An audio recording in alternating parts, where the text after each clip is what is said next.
ಅನಂತಕುಮಾರ್ ಹೆಗಡೆ ತುಂಬ ಚರ್ಚೆ ಆಗ್ತಿದೆ, ಉತ್ತರ ಕನ್ನಡದಲ್ಲಿ ಇನ್ನೊಂದು ಟಿಕೆಟ್ ಕೊಡ್ತಾರ ಅಂತ. ಈ ಚರ್ಚೆಗಳ ಮಧ್ಯೆಯಲ್ಲಿ ಅಬ್ ಕಿ ಬಾರ್ 400 ಪಾರ್ ಅನ್ನುವ ಬಿ ಜೆ ಪಿಯ ಈ ಸಲದ ಘೋಷವಾಕ್ಯ ಇದೆಯಲ್ಲ, N D A as a hole 400 cross ಮಾಡಬೇಕು ಅಂತ ಅನಂತಕುಮಾರ್ ಹೆಗಡೆ ಅವರು ಆ ವಿಷಯ ಮಾತಾಡ್ತಾ, ಕಾಂಗ್ರೆಸ್ನವರು ಬೇಡದ್ದನ್ನೆಲ್ಲ ಸಂವಿಧಾನದಲ್ಲಿ ತುರುಕಿದ್ರು, ಅದನ್ನೆಲ್ಲ ಸರಿ ಮಾಡಬೇಕು ಅಂದರೆ ಸ್ಪಷ್ಟ ಮೆಜಾರಿಟಿ ಬೇಕು, 2/3 ಮೆಜಾರಿಟಿ ಬೇಕು, 400 ಸ್ಥಾನಗಳನ್ನು ಗೆದ್ದರೆ ಅದು ಸಾಧ್ಯ ಅಂತ ಹೇಳಿದ್ದಾರೆ. ಸಂವಿಧಾನದ ತಪ್ಪು ಸರಿಪಡಿಸೋದಕ್ಕೆ 400 ಸ್ಥಾನ ಗೆಲ್ಲಲೇಬೇಕು. ಕಾಂಗ್ರೆಸ್ ಸಂವಿಧಾನದಲ್ಲಿ ಬೇಡದಿರುವ ಅಂಶಗಳನ್ನು ಸೇರಿಸಿದೆ. ಇದೆಲ್ಲ ಬದಲಾವಣೆ ಆಗಬೇಕಿದ್ರೆ ಅಲ್ಪಮತದಲ್ಲಾಗೋದಿಲ್ಲ. ಸಂವಿಧಾನ ತಿದ್ದುಪಡಿ ಮಾಡೋದಾದರೆ ಬಹುಮತ ಬೇಕು. 400ಕ್ಕಿಂತ ಹೆಚ್ಚು ಸ್ಥಾನ ಗೆದ್ದರೆ ಮಾತ್ರ ಬದಲಾವಣೆ. 2/3 ಮೆಜಾರಿಟಿ ಬರಲಿ, ಆಮೇಲೆ ನೋಡಿ ಮಾರಿ ಜಾತ್ರೆ ಅಂದರು. ಜಾತ್ರೆಗೆ ಒಂದು ಕಳೆ ಬರೋದು ಅಷ್ಟು ಬಂದ ನಂತರನೇ ಅಂತ ಸಿದ್ದಾಪುರದಲ್ಲಿ ಮಾತಾಡಿದ್ದಾರೆ, ಕೇಳಿಸ್ಕೊಳ್ಳಿ. ಏನು ಮೂಲಭೂತವಾಗಿ ಸಂವಿಧಾನವನ್ನು ಸಂಪೂರ್ಣವಾಗಿ ತಿರುಚಿದ್ರು ಕಾಂಗ್ರೆಸ್ನವರು, ಅದರಲ್ಲಿ ಬ್ಯಾಡದೇ ಇರೋದನ್ನೆಲ್ಲ ತುರುಕಿದ್ರು, ವಿಶೇಷವಾಗಿ ಇಡೀ ಹಿಂದೂ ಸಮಾಜವನ್ನ ದಮನಿಸುವಂತಹ ರೀತಿಯಲ್ಲಿ ಕಾನೂನನ್ನು ತಂದಿಟ್ಟಿದ್ರು. ಇದೆಲ್ಲವೂ ಬದಲಾಗಬೇಕಾದ್ರೆ ಈ ಮೆಜಾರಿಟಿಯಲ್ಲಿ ಆಗುವುದಿಲ್ಲ.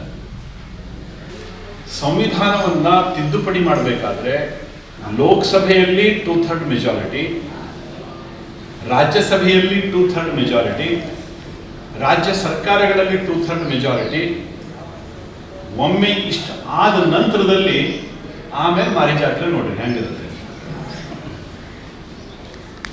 ಜಾತ್ರೆಗೆ ಒಂದು ಕಳೆ ಬರೋದು ಅಷ್ಟು ನಂತರದಲ್ಲಿ. ಏನು ಮೂಲ ಈ ವಿಷಯವನ್ನು ವರದಿ ಮಾಡಿದ, ಚರ್ಚೆ ಮಾಡಿದ ಮಾಧ್ಯಮಗಳ ಮೇಲೆ ಅನಂತಕುಮಾರ್ ಹೆಗಡೆ ಅವರಿಗೆ ಸಿಟ್ಟು ಬಂದಿದೆ. ಆನೆ ಹೋಗ್ತಾ ಇದ್ದರೆ ನಾಯಿಗಳ ಬೊಗಳಲೇಬೇಕು ಕಣ್ರಿ ಅಂತ. ನಾಯಿಗಳ ಬೊಗಳದಿದ್ದರೆ ಆನೆ ನಡಿಗೆ ಗತ್ತು ಬರೋದಿಲ್ಲ. ಆನೆ ನಾಯಿಗಳ ಬಗ್ಗೆ ಯಾವತ್ತೂ ತಲೆ ಕೆಡಿಸ್ಕೊಳ್ಳೋದಿಲ್ಲ ಅಂತ ಯಾರ್ಯಾರೋ ಏನೇನೋ ಬರೀತಾರೆ, ಪತ್ರಿಕೆಗಳಲ್ಲಿ ಬರೀತಾರೆ, ಸೋಷಿಯಲ್ ಮೀಡಿಯಾದಲ್ಲಿ ಹಾಗೆ ಹಿಂಗೆ ಚರ್ಚೆ ಆಗುತ್ತೆ. ಆನೆ ಹೋಗ್ತಾ ಇದ್ರು ನಾಯಿ ಬೊಗಳಬೇಕು ಅಂತ. ಕೇಳಿಸ್ಕೊಳ್ಳಿ.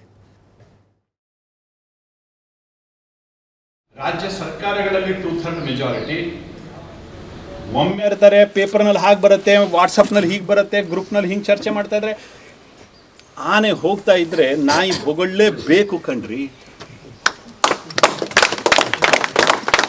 ನಾಯಿ ಬೊಗಳದೇ ಇದ್ರೆ ಆನೆಯ ನಡಿಗೆಗೆ ಗತ್ತು ಬರೋದಿಲ್ಲ.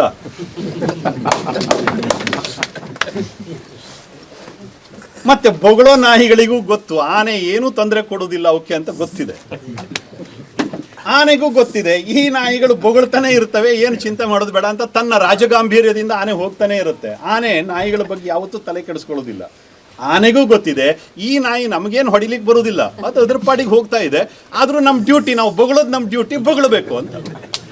400ಕ್ಕೂ ಹೆಚ್ಚು ಸೀಟನ್ನು ಕೊಡಬೇಕು ಅಂತ ಜನ ತೀರ್ಮಾನ ಮಾಡಿದ್ದಾರೆ. ಅದಕ್ಕೋಸ್ಕರವೇ ಮೋದಿಯವರ ಬಾಯಿನಲ್ಲಿ ಬಂದಿದೆ ಇಸ್ ಬಾರ್ 400 ಪಾರ್ ಅಂತ. ಕಳೆದ 75 ವರ್ಷದಲ್ಲಿ ಕಾಂಗ್ರೆಸ್ ಮಾಡಿರೋ ಅತ್ಯಾಚಾರ ಇಷ್ಟಿದೆ. ಇದನ್ನು ಸಂಪೂರ್ಣವಾಗಿ ಸುಧಾರಿಸ್ಕೋಬೇಕು ಅಂತಾದರೆ ನಾವು 1-2 ಚುನಾವಣೆಯಲ್ಲಿ ಗೆದ್ದರೆ ಆಗೋದಿಲ್ಲ, ಬದಲಾಗಿ ಇನ್ನೂ 10, 20, 30, 40 ಚುನಾವಣೆಗಳನ್ನು ಗೆಲ್ಲಬೇಕು. 1000 ವರ್ಷಗಳಲ್ಲಿ ನಾವೇನು ಕಳ್ಕೊಂಡ್ವೋ, ಒಂದು ದೇವಸ್ಥಾನ ಗಳಿಸ್ಕೋಬೇಕಾದ್ರೆ 500 ವರ್ಷ ತಗೊಂಡಿತು. ಅನಂತಕುಮಾರ್ ಹೆಗಡೆಯವರು ಇದು ಮೊದಲನೇ ಸಲ ಅಲ್ಲ, ಹಿಂದೆ ಮಂತ್ರಿ ಆಗಿದ್ದಾಗಲೂ ಕೂಡ ಹೇಳಿದ್ರು. ನರೇಂದ್ರ ಮೋದಿಯವರ ಕಾಲದಲ್ಲಿ ಮಂತ್ರಿ ಆಗಿದ್ದರು.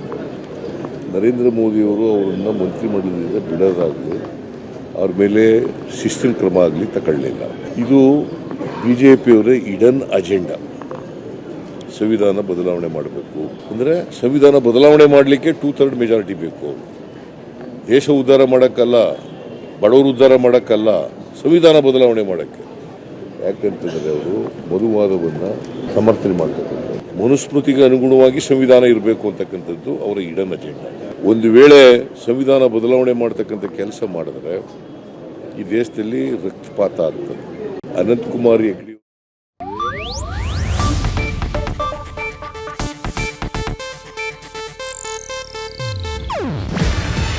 ಇದು ಏಷ್ಯಾನೆಟ್ ನ್ಯೂಸ್ ನೆಟ್ವರ್ಕ್ ಪ್ರಸ್ತುತಿ.